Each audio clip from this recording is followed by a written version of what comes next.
बताने वाली कौन सी बात है। ड्रॉपर की सबसे गंदी आदत जो मुझे लगती है यार, उनके चेहरे पे ना इतनी मायूसी छा जाती है कि भैया हम इतने बेचारे हैं, हमें बचा लो। कहां से बचा लूं, क्या हो गया है, पहले खुश हो जाओ, ठीक है। आईआईटी मैं पहुंचाऊंगा 1 साल के अंदर ही, बातें मेरी मान लो। सही जगह पे आ गए हो। अब आगे हैं वो व्यक्ति जो इस जगह पे थोड़े देर से पहुंचेंगे और उन्हें पश्चाताप मिलेगा कि काश पहले सुन ली होती। ओवर कॉन्फिडेंस में खेल रहा हूं ना कोई बात नहीं, लेकिन जो भी हुआ बच्चा, अब तुम्हें भूलना होगा। ड्रॉप ईयर की राह आसान नहीं होती मेंटली। अगर आप यहां से मजबूत रह लोगे तो मैं दावा कर रहा हूं ना कि पहुंचा दूंगा आईआईटी। बड़े धैर्य के साथ जितने भी लंबे वीडियो होगी ये आपको सुनना है, एक पेपर लेके बैठना, क्योंकि ये आपको ऐसी चीजें बताने वाला है जो कि पूरे साल आपको फॉलो करनी है। भैया लेकिन हम तो बैच में ज्वाइंट है, तो आपके सुनने की जरूरत क्यों है बालक। द्रोणाचार्य ने दुर्योधन, अर्जुन, सारे पांडव, पूरे कौरव सबको आईआईटी जेईई की तैयारी कराई थी, लेकिन अर्जुन युद्ध इसलिए जीता, कृष्ण उसके साथ थे। तो द्रोणाचार्य से पढ़ तो लोगे, युद्ध तुम्हें कृष्ण ही जिताएंगे। 2-3 बातें बेसिक से स्टार्ट करेंगे, फिर अंतिम में हम चलते जाएंगे कि किस तरीके से तैयारी करनी है। वो बच्चे जो सीधे सीधे मुद्दे की बात सुनने आए कि भैया करना क्या है, वो मैं 30 सेकंड बता दूं, सेलेक्ट नहीं हो पाओगे लोग, तो बाकी तुम्हारा कर देता हूं 30 सेकंड वाली चीज से। बैच ले लोगे, बैच में टीचर पढ़ाएंगे, वो डीपीपी देंगे। डीपीपी का मतलब होता है डेली प्रैक्टिस प्रॉब्लम्स। आप टेस्ट दोगे,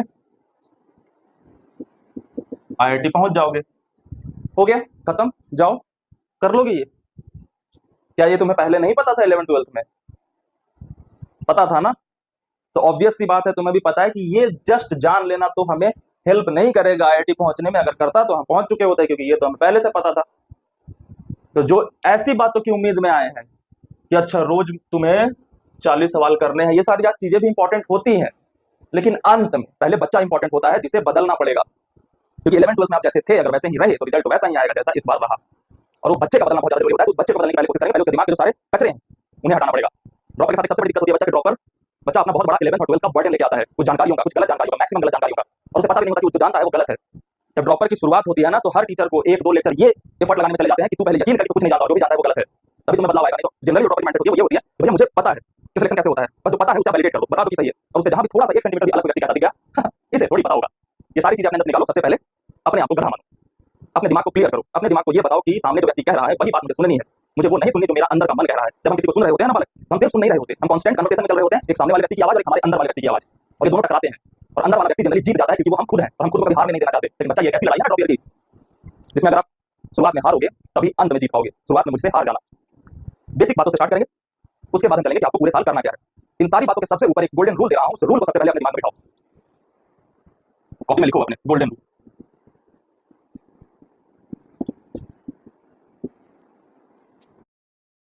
पता है अब आपका बेटा काला है, किसी ने काला बोल दिया तो उसमें सच ही बोला ना, मम्मी झगड़ रही थी मेरा बेटा काला नहीं है। नहीं कालिया नहीं है वो, कालिया क्या काला नहीं है वो काला। अब तू गया बेटा, अब तू गया, देख तेरी औकात मैं दिखाता हूँ तुझे। अरे बस हार्दिक भाई, अंडरटेकर और केन घबरा गए कि इतनी कुटाई तो हमने भी नहीं करी एक दूसरे की। पर कृणाल भाई ये तो नहीं बोलना चाहिए था यार आपको। झगड़ती क्यों है, तेरा बेटा काला है और काला बोल रहा है, उसमें क्या गलत बोल रहा है? आपने देखा नहीं क्या हरभजन सिंह ने जोफ्रा आर्चर को काली टैक्सी बोल दिया था फर्स्ट मैच के बाद, और तब से वो आदमी ऐसे फॉर्म में आया, केवल 2 ही काम कर रहा है, या तो सोता है या उठ के विकेट लेने लगता है। मेरा मुंह निकल गई। और ये जो कुटाई चल रही थी कृणाल और हार्दिक भाई की, ऐसा लगा अचानक से मम्मी आ गई घर में, गले मिलना पड़ा। छोड़ छोड़। जब गले मिले तब जाके कैमरामैन ने कैमरा लड़कियों पर से हटाकर दोनों भाइयों पर लगाया। हार्दिक पांड्या के गुण गाए, जुम करो। Allrounder Pandya. Hazlewood, Trent Boult, Bumrah भाई से ज्यादा अगर कल किसी ने बाउंसरे मारी है तो वो थे कृणाल पांड्या भाई। नहीं ये इंडियन प्रीमियर लीग है या विल जैक्स की ले लो लीग, पहले आरसीबी से एमआई में डाला, अब स्पिनर बाउंसरे डाल के खोपड़ी फोड़ रहा है। कृणाल भाई से ट्रेनिंग लेने के लिए इंग्लैंड, ऑस्ट्रेलिया से फास्ट बॉलर्स आ रहे हैं कि बाउंसरे मारना सीखेंगे तो शेखीबाज कृणाल पांड्या से ही। और आज से नहीं भाई, ये बहुत पहले से ही अपनी ये घातक सर्विसेज दिए जा रहे हैं। इंडियन टीम से खेले थे तब, केकेआर से खेले थे तब, और कल खुद ही की टीम के विकेट कीपर में दहशत का माहौल है। वो बोल रहे हैं क्रूनल भाई हमें तो बता दिया करो कब ये घातक वाली बाउंसर डालने वाले हो, हम आप ही की साइड है, आप ही की टीम में है क्रूनल भाई, अपनी टीम वालों को ऐसे सरप्राइज नहीं किया करते। मुझे बड़ा मजा आता है जब कोई डरता है, पता चलता है उसे अपनी जिंदगी की परवाह है, और जिसे जिंदगी की परवाह होती है माँ कसम मारने का मजा उसी का आता है। एक तो बेचारे बुमराह भाई के साथ भी प्रैंक चल रहा है। बुमराह भाई आ जाओ यार, टीम को आपकी बहुत जरूरत है। बस आ रहा हूँ, उसके बाद देखो बॉलिंग कितनी स्ट्रांग हो जाएगी हमारी। अरे बॉलिंग तो ठीक है, आप बैटिंग के लिए आओ। बैटिंग? अरे आपने ब्रॉड को मारे तो थे टेस्ट मैच में 35 रन, और वो रोहित अलग भूल गया कि वो प्लेयर है, वो दुग्गल साहब एम्पायर बने बैठे हैं। बुमराह भाई बेचारे यहाँ भी परेशान, ऊपर से क्या वेलकम किया है विराट भाई ने उनका, पहली ही बॉल पर छक्का मार के। विराट भाई इतने अनप्रिडिक्टेबल है, नए बॉलरों को विकेट दे देते और बुमराह भाई का स्वागत ऐसे करते, पहली बॉल पर छक्का मार के। हालांकि विराट भाई ने पहले ही बोल दिया था कि हमने चेपॉक वाला जिंक्स तो खत्म कर ही दिया है, वानखेड़े में भी जीत के उससे भी खत्म कर देंगे। एक तो यार कल आरसीबी की टीम ने कितने एबीडी विलियर्स खिला रखे थे, कोई ऊपर शॉट मार रहा है, कोई पीछे शॉट मार रहा है, कोई ऐसा शॉट कैसे मार दे रहा है, इतने अजीब अजीब शॉट्स मारे, और जीतेश शर्मा की बात भी सच हो गई। बस छोटी इनिंग खेलो, 10 बॉल में 50 बनाओ, 9 बॉल में 50 बनाओ, जल्दी बनाओ और जल्दी मैच खत्म करो। कल बुम बुम भाई के 4 ओवर्स ने बचा लिया, वरना जिस हिसाब से ये लोग मार रहे थे ना रन्स, एमआई का नेट रन रेट तो जमीन के अंदर ही गाड़ देते। खैर भाइयों, कल हम लोगों ने प्रेडिक्शन किया था कि Rajat Patidar player of the match होंगे, और वही बने भाई। ऐसे प्रेडिक्शन को फॉलो करते रहने के लिए भाई टेलीग्राम ज्वाइन कर लेना, वहां पे तुमको स्टेक का लिंक भी मिल जाएगा, सारी चीजें वहां पे आती रहती है, प्रेडिक्शन वगैरह A to Z सारी चीजें। अभी हम लोग चलते हैं मीम्स में मामा रिव्यू की तरफ। MI 8th, CSK 9th, RCB 3rd। Virat भाई बोल रहे हैं सर पीछे से अपने दोस्तों को आगे बुला लूं क्या? 5 प्रॉब्लम्स, MI बॉलिंग, 1 सॉल्यूशन, चीकू भैया। स्टैंडर्ड MI, मतलब यार अब आदमी क्या सेलिब्रेट भी नहीं कर सकता, उसके पास ट्रॉफी नहीं है, तो ये कौन सी बात हुई? वो मातम मनाता रहे, सेलिब्रेट ना करे। Chepauk breached, Wankhede breached, RCB under Rajat Patidar, जब तक तोड़ेगा नहीं तब तक छोड़ेगा नहीं। Who did in just 4 games what Virat Kohli's dream for 17 years? Chepauk, Eden Garden and Wankhede, तीनों निपटा दिए भाई साहब, जो इतने सालों में नहीं हो पा रहा था, 4 मैचेस में कर दिया खुद।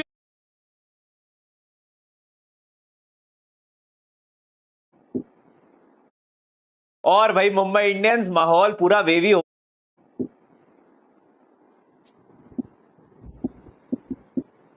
Be aware about your self for this 1 year. 1 साल अपने आप के बारे में एकदम ब्रूटल ऑनेस्टी के साथ अवेयरनेस होनी बहुत जरूरी है। आप अवेयर नहीं होते, आप जस्ट प्रोसेस ओरिएंटेड तैयारी करते हो। उदाहरण से मैं समझाता हूं बच्चा, कि मान लो कि किसी ने तुम्हें बताया कि एक्स करना है, उसके बाद वाई करना है, उसके बाद जेड करना है, आप आईआईटी पहुंच जाओगे। इस प्रोसेस का मकसद क्या था? इस प्रोसेस का मकसद था कि बच्चे में इंप्रूवमेंट हो, बच्चा पढ़ाई कर ले और बच्चा पढ़ाई करके आईआईटी पहुंच जाए।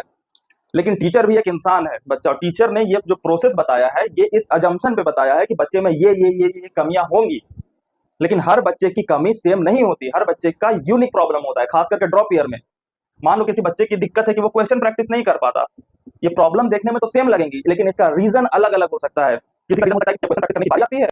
और भाई मुंबई इंडियंस माहौल पूरा वेवी हो गया कि नहीं हो गया? भाई ये टीम दुनिया हिला देने के नाम पे किसी दिन फैंस को दिल का दौरा दिला देंगे। आरसीबी वर्सेस मुंबई इंडियंस, भाई फाइनली कमबैक हो ही गया, आरसीबी का भी और थ्रिलर मैचेस का भी। मेरे को पता है इस मैच के बाद हर आरसीबी फैन यही कह रहा होगा, भाई यही आईपीएल खत्म करो, ट्रॉफी हमें पकड़ाओ। भाई हो गया इन लोगों का। मैं तो कह रहा हूं this match was pure cinema भाई। कोहली वर्सेस बुमराह देख लिया, रोहित वर्सेस यश दयाल देख लिया, हार्दिक वर्सेस कृणाल देख लिया, और सूर्या वर्सेस एमआई भी देख लिया। 222 की चेस थी, एमआई ने फाइट बैक भी दिया, लास्ट ओवर तक मैच भी गया, और फिर जब आरसीबी जीती मैच तो जो फ्रेम बन के आ रहा था, एक एंड पे हार्दिक पांड्या अपसेट, दूसरे एंड पे रोहित शर्मा कंफ्यूज, और बीच में उछलता कूदता फुदकता सेलिब्रेट करता Virat Kohli. Literally peak IPL moment. पहले 17 साल बाद चेपॉक और अब 10 साल बाद वानखेड़े, सबके घर में जा जाके हरा रही है ये नई आरसीबी की टीम, सबका फोर्ट्रेस तोड़ रहे हैं। हाँ बस खुद का अभी भी नहीं बना पा रहे हैं, खुद के घर में अभी भी मैच हार जाते हैं। बट ऑनेस्टली बोलूंगा ये आरसीबी टीम थोड़ी सी प्रॉमिसिंग लग रही है, थोड़ी सी स्कैरी भी लग रही है, और ऐसा लग रहा है कि भाई इंटेंट है कि इस बार जीतने के लिए आए हैं ये लोग। पर फिर आरसीबी तो आरसीबी है ना, ऐसा भी नहीं होता कि भाई सारे मैचेस आसानी से जीत जाए। दिल भी जीतते हैं, मैच भी जीतते हैं, और फिर दिल का दौरा भी देते ही है फैंस को ये भी। लेकिन इस मैच के रिजल्ट के बाद ना you have got to feel for Hardik Pandya. ये बंदा बॉलिंग, बैटिंग, कैप्टनसी हर जगह हर एरिया में अपनी जान लगा देता है, और एंड में टीम फिर भी हार जाती है। इतने से आके रह रहे पिछले 2 मैचेस में लोग। इस मैच में भी टॉप नॉच परफॉर्मेंस। बॉलिंग में पहले 2 विकेट्स ली, विराट कोहली की और लिविंगस्टन की, उसके बाद चेज में आके 15 बॉल में 42 रन की नॉक, और लिटरली हार्दिक ने आते ही भाई इस बोरिंग थकेले 1 साइडेड मैच में एकदम से जान फूंक दी थी। फुल इंटेंट के साथ आया था भाई। पिछले मैच में जो हारा था, जो चेज नहीं कंप्लीट कर पाया था, उसका सारा गुस्सा यही निकालने आया था। सोच के आया था आऊंगा और पेलूंगा, और एग्जैक्टली वही करके गया। मैंस फ्यूमिंग भाई। ये लाइव जब देख रहे थे ना, जब आरसीबी जीत रही थी ऐसा लग रहा था यार उसने अपना बेस्ट दे दिया यार, उससे ज्यादा क्या कर सकता है अपनी टीम के लिए। उसके बाद भी 2 मैचेस से लगातार यही हो रहा है। मैं तो ये देख के हैरान हूं, ऐसा वर्जन ऑफ हार्दिक पांड्या कभी हमने देखा ही नहीं भाई आईपीएल में। या तो वो बैट से अच्छा परफॉर्म करता था या बॉल से अच्छा परफॉर्म करता था, या कभी कभी दोनों से कर देता था। अभी तो बहुत कंसिस्टेंटली दोनों से बहुत अच्छी परफॉर्मेंस दे रहा है, प्लस कैप्टेंसी भी संभाल रहा है। लाइक लिटरली अगर मुंबई का मैच है तो easiest fantasy pick is Hardik Pandya. और इसके साथ इस एक्साइटिंग चेज में फिर से साथ दिया तिलक वर्मा ने। लास्ट मैच में तिलक वर्मा जब स्लो खेल रहा था तो इसको उस वजह से रिटायर्ड हर्ट कर दिया गया था, और उस बात से भाई हर्ट हो गया। इसलिए इस मैच में आके 200 के स्ट्राइक रेट से रन मारे हैं, 56 ऑफ 29 जैसी फियरी नॉक। भाई सारे सवाल सारे हेटर्स को चुप करा दिया। बाद में पोस्ट मैच में हार्दिक ने भी यही क्लियर करा कि पिछले मैच में उसको इंजरी भी हो रखी थी, इसीलिए कोच का डिसीजन था कि उसको बाहर कर दिया जाए और किसी नए बैट्समैन को भेजा जाए जो चेस कंप्लीट करे। थैंक यू हार्दिक भाई, आपने क्लियर कर दिया, वरना हम फैंस का तो दिमाग एक ही डायरेक्शन में जाता है जब मुंबई इंडियंस की बात आती है। मतलब वो रिफ्ट रोहित वर्सेस हार्दिक पूरा टाइम फैंस वही करते रहते हैं। मे भी वो हो भी सकता है, लेकिन हाँ अभी के लिए तो अपने को रीजन मिल गया है। और दोनों हार्दिक और तिलक ने मेरे हिसाब से अपना बेस्ट दिया, लेकिन फिर वही मुंबई की same old problem from the last 2-3 years, finisher नहीं है। पोलार्ड की कमी इनको दिन ब दिन सताई जा रही है। इतना बड़ा डाउनग्रेड देखा कि लोगों ने इस समय पोलार्ड का रोल साइड में दे रखा है। हार्दिक भाई आज के दिन रिटायर्ड हर्ट करना चाहिए था तिलक वर्मा को, आपने पिछले मैच में करवा दिया। तभी मैं सोचा हार्दिक पांड्या के माइलस्टोन क्यों कंप्लीट होने देता। Virat Kohli Wankhede after every Mumbai Indians wicket, busy तू भी बिजी, सब बिजी। और आज तो माहौल वेवी भाई फैंस के लिए किंग कोहली ने भी कर रखा था एकदम। पता नहीं भाई कौन सा अलग विराट कोहली देखने को मिल गया था आज। भाई 170 80 200 के स्ट्राइक रेट से हिटिंग कर रहा था विराट। आज नहीं था भाई वो 31 और 30 वाला दिन की स्लो रोल लेके आ रहा हूं मैं, आराम से खेलूंगा, टिक के खेलूंगा। आज बंदा 6 विकेट डाल के आया था, 67 बना दिया 42 बॉल्स में, 8 चौके 2 छक्के लगाए और फुल ऑन हिटिंग चल रही है। रजत पाटीदार को बोल रहा है भाई तू आराम से सेटल होके खेल, मैं मारूंगा। तो एक इंटरेस्टिंग स्टैट बताता हूं भाई, आईपीएल 2024 से लेकर अभी तक कोहली ने 44 सिक्सेस लगाए और अभिषेक शर्मा के 42 सिक्सेस है। इवन तो सॉल्ट भी जल्दी आउट हो गया, लेकिन मिडिल ओवर्स में बंदे ने आज गेम को स्लो डाउन नहीं होने दिया, जिसके लिए यूजुअली कोहली भाई जाने जाते हैं कभी-कभी। और इसी का फायदा मिला जैसे जितेश शर्मा ने, रजत पाटीदार ने अच्छी इनिंग्स खेली ताकि ये लोग 200 पार पहुंच पाए। ऐसी इनिंग्स देख के लग रहा था भाई कहीं जल्दी रिटायरमेंट होगी। इस फॉर्मेट से 13000 रन भी पूरे हो गए विराट कोहली के टी20 फॉर्मेट में। भाई लेकिन मैं बता रहा हूं, my curse is getting real. Devdutt Patel को मैं जिस वीडियो में ट्रोल करता हूं उसके अगले मैच में बंदा हमेशा अच्छा परफॉर्म करता है। इन दोनों की पार्टनरशिप इतनी बढ़िया लग रही थी, मैंने तो इंस्टाग्राम ब्रॉडकास्ट में डाल दिया था कि वो 2020 वाली आरसीबी दर्शन हो गया जब पटेल और कोहली ओपन करते थे और खेलते थे। Would be funny if Kohli wins the trophy and retires before Dhoni. भाई ये ज्यादा हो जाएगा एक्चुअली में, और कोहली का पता भी नहीं है। फैमिली मैन, एक दिन तिलक तू हरा देना, एक दिन सूर्य हरा देगा, ऐसे करके हार्दिक की कैप्टनसी खा जाएंगे हम सब। ठीक है सूर्य भाई, सब समझ रहे हैं, हम सब समझ रहे हैं। एक मैच में तिलक नहीं चलता, एक मैच में आप नहीं चलते। सिर्फ रोहित भाई कंसिस्टेंट लग रहे हैं अभी तक, ना छुपाने में कि परफॉर्म नहीं करना हार्दिक के अंडर। सूर्य की इस मैच की इनिंग्स को देख के लग रहा था कि भाई वो रिटायर आउट का क्या प्रोसेस था जो पिछले मैच में तिलक को किया गया था, क्योंकि नहीं यार इतनी प्यारी चेज बन सकती थी। हार्दिक और तिलक ने भी आके रन मारे थे और उससे पता लग रहा था कि ऐसा कुछ नहीं है, हिटिंग हो सकती है। पर सूर्या भाई पता नहीं कौन सा थाला का आशीर्वाद लेके आए थे भाई, 28 रन 26 बॉलों में, और वो भी 2 कैच ड्रॉप के बाद। थाला का आशीर्वाद ये मेरे मुंह से निकल गया। और मैं पहले बता रहा हूं, मैं इस चीज का क्रेडिट नहीं ले पाऊंगा कि ये सूर्या का खराब फॉर्म मेरी वजह से आया, क्योंकि जस्ट बिकॉज मैंने कल प्रेडिक्शन करी थी कि सूर्या भाई तुम्हारी फैंटेसी पिक्स में हो सकते हैं।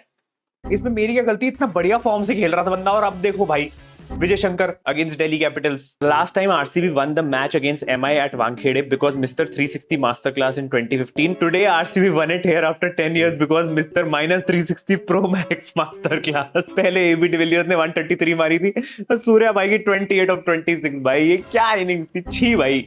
Not them laughing while we are literally unable to breathe here. भाई दोनों फैन बेसेस की जान हलक मटकी हुई है और ये दोनों भाई मस्ती कर रहे हैं, एक दूसरे को छक्के मार रहे हैं। बट इस मैच का पूरा थ्रिल आया था लास्ट ओवर में। 19 रन चाहिए जीतने को, आरसीबी के पास कोई बॉलर नहीं बचा है और बचा है कृणाल पांड्या, और बड़े भाई ने आके एक ही ओवर में 3 विकेटें निकाल ली भाई छोटे भाई की टीम की। इस मैच ने प्रूव कर दिया भाई बड़े भाई छोटे भाई दोनों तबाही। मैं कह रहा हूं हार्दिक पांड्या अपने ऑरा के लिए जाना जाता है, कृणाल पांड्या अपने टोरा के लिए जाना जाता है। भाई तुमने कोई प्लेयर देखा है जो खुद कैच छोड़ के लाइट पे गुस्सा निकाल रहा हो? चलो लाइट की वजह से बंदा बोल देता है कैच नहीं हुई, लेकिन कृणाल पांड्या लाइट को गुस्सा करता है कि साला जब मैं खेल रहा हूं तो लाइट पड़ कैसे रही है। We got a new version of this template literally यार। Krunal Pandya is a vibe भाई, अलग ही एंटरटेनिंग है भाई। ये दोनों भाई क्रेजी कर देते हैं। पिछले मैच में कृणाल पांड्या ने 3 विकेट हॉल ली, इस मैच में 4 विकेट हॉल लिया। भाई डायरेक्ट पर्पल कैप की बातें होनी शुरू हो जाएगी। एक हर्षल पटेल है भाई जो पेसर बोल के स्पिन वाली बॉल डालता है, और एक कृणाल पांड्या जो स्पिनर बोल के पेसर वाली बॉल डालता है। भाई 117 की स्पीड से बॉलिंग हो रही थी, स्पिनर होके भी बंदा बाउंसर मारता है, उसपे भी विकेट ले जाता है। अंबानी टू कृणाल पांड्या, हम तुमको पाला हूं। और भाई इसी ने क्लच कर दिया एंड में। यार सिचुएशन टेंस तब थी जब 12 ओवर में 99 का स्कोर था और मुंबई को अगले 8 ओवर में 122 रन बनाए थे। हार्दिक और तिलक क्रीज पे, और ये लोग 3 ओवर में 58 रन खेल लेते हैं। जितना आसानी चीज वहां से हो गया था, ऐसा लग रहा था भाई मुंबई ले जाएगी, लेकिन तब जाके देखा भाई this is not vintage RCB, this is new RCB. इनके पास एक्चुअली एक्सपीरियंस बॉलर्स है जो ऐसी सिचुएशन में बॉलिंग करना जानते हैं और उनको पता है कैसे मैच को बचाना है। आई मीन जो 18th 19th over Bhuvneshwar Kumar और हेजलवुड ने डाला, हुई ने एक तरफ से तिलक की विकेट निकाली और हेजलवुड स्टूड अप, हार्दिक को ले गया। मेरे हिसाब से यार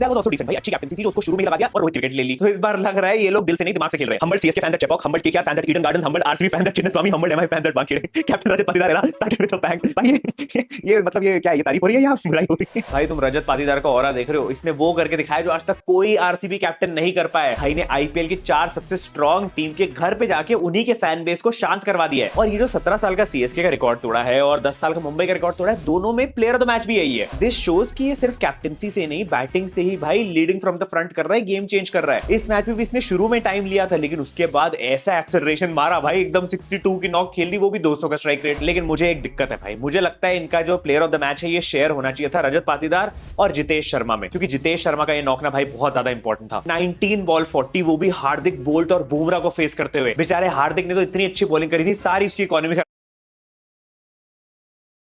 ब्लैक मंडे का मंजर एक बार फिर से हमारे स्टॉक मार्केट पर। हफ्ते की शुरुआत होती है 3000 पॉइंट सेंसेक्स के क्रैश के साथ, हालांकि दिन खत्म होते होते कुछ रिकवरी होती है और मार्केट 2200 पॉइंट से घाटे पर क्लोज होती है। दुनिया भर के मार्केट्स में वैसे यही हाल रहता है। पहले ट्रंप ने टैरिफ वॉर छेड़ दी और अब चाइना और यहां तक कि यूरोप ने भी रिटेलिएटरी टैरिफ का तमाचा देकर मारा है अमेरिका को, यानी टैरिफ वाला वर्ल्ड वॉर अब शुरू हो चुका है। हालांकि भारत सरकार ट्रंप को खुश करने में लगा हुआ है, कोई पंगा लेना नहीं चाहता है अमेरिका के साथ, टैरिफ कम करने की पूरी कोशिशें हो रही हैं, लेकिन इस ग्लोबल टैरिफ वॉर में कोई सेफ नहीं बचेगा, सारी इकोनॉमीज को भारी मार झेलनी पड़ेगी। वहीं दूसरी तरफ चाइना जैसा देश इसी मौके की तलाश में था अमेरिका के ऊपर अपना वर्चस्व स्थापित करने के लिए। ये उसके लिए एक मौका है। ट्रंप के पिछले कार्यकाल के दौरान ही चाइना को अमेरिका की ये टैरिफ स्ट्रेटजी समझ में आ चुकी थी और उसने अपनी इकोनॉमी, अपनी मिलिट्री, अपनी एनर्जी नीड्स, यहां तक कि अपने फाइनेंशियल सिस्टम को आत्मनिर्भर बनाना शुरू कर दिया था। आज चाइना उसी यूएसए के ऊपर 34% टैरिफ लगा दे रही है, बिना किसी डर के कि उसकी इकोनॉमी ध्वस्त हो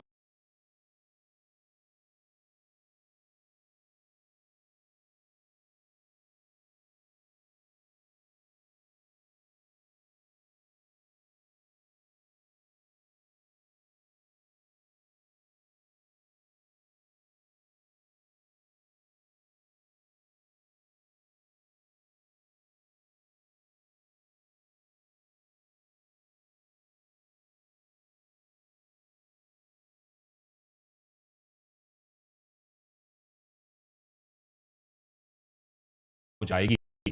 यह इसलिए मुमकिन हो पाया है क्योंकि चाइना ने सालों से सिर्फ और सिर्फ एक चीज पर फोकस किया है, अपनी इकोनॉमी को और कैसे बेहतर शक्तिशाली बना सकें, चाहे वो रिसर्च हो, इनोवेशन हो, मैन्युफैक्चर हो, पॉलिसीज हो, ग्लोबल फुटप्रिंट हो, स्ट्रीमलाइनिंग हो या फिर government efficiency and dealing with corruption हो। लेकिन यही चीज कहीं ना कहीं भारत में नहीं हो पाई। मेक इन इंडिया एक अच्छी पहल थी, लेकिन जुमलों के बाजार में कहीं खो गई। जहां देश को बाबू मुक्त भारत बनाना था, वहां विपक्ष मुक्त भारत बना डाला। जहां नए बिजनेसमैन को बढ़ावा देना था, वहीं फ्रॉड बाबा और करप्शन का राज आज चलता है। जहां सरकार को कान खोल के इन्वेस्टर्स